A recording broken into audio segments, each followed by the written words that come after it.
২০২৪-এর গণঅভ্যুত্থানে শেখ হাসিনার পতনের পর রাষ্ট্রের অধিকাংশ দপ্তর ব্যস্ত হয়ে পড়ে সংস্কার কাজে। দেড় দশক পর সুযোগ পেয়ে রাজনৈতিক দলগুলোও মগ্ন ছিল সাংগঠনিক তৎপরতায়। রাষ্ট্রের পরিবর্তিত পরিস্থিতিতে ডেঙ্গু নির্মূল ও নিয়ন্ত্রণ নিয়ে সচেতনতা সৃষ্টিতে থমকে ছিল সামাজিক সংগঠনগুলোর কার্যক্রম। তবে এরই মধ্যে বরাবরের মতোই গতিশীল ছিল ডেঙ্গুর সংক্রমণ। সংশ্লিষ্টদের তথ্যমতে বিগত কয়েক বছরের তুলনায় আক্রান্ত কম হলেও ২০২৪ সালে দেশে ডেঙ্গুতে মৃত্যুর হার ছিল সবচেয়ে বেশি।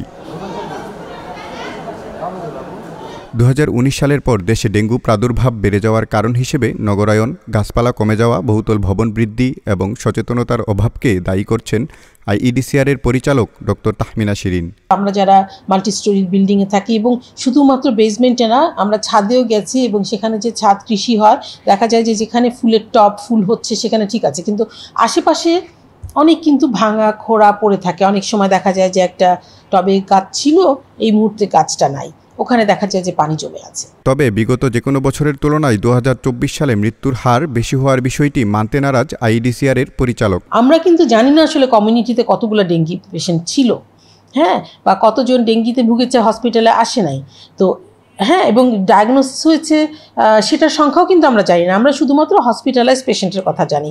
এইটাকে ধরে আমি ঠিক প্রকৃত মৃত্যুর হার আসলে নির্ণয় করা খুবই কঠিন। ঢাকা মেডিকেলের মেডিসিন বিভাগের প্রধান অধ্যাপক ডক্টর ফারুক আহমেদের ভাষ্যমতে ডেঙ্গু রোগীতে তিল ধারণের ঠাঁই ছিল না ওয়ার্ডে। ডিপার্টমেন্টের তত্ত্বাবধানে শুধু ডেঙ্গু রোগীরাই চিকিৎসা পাইছে।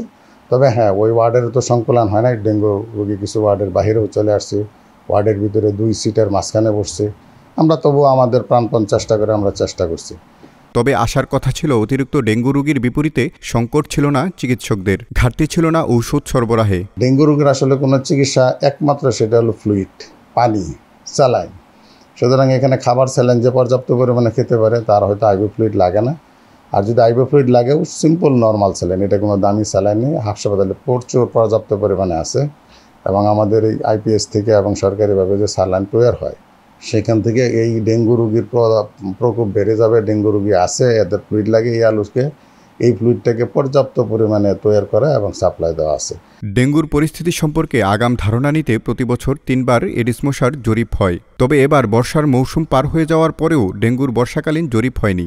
এ নিয়ে সমালোচনার মুখে গত 4 থেকে 13 নভেম্বর বর্ষাকালীন জরিপ হয়। তারিকুল ইসলাম, মেডি ভয়েস, ঢাকা।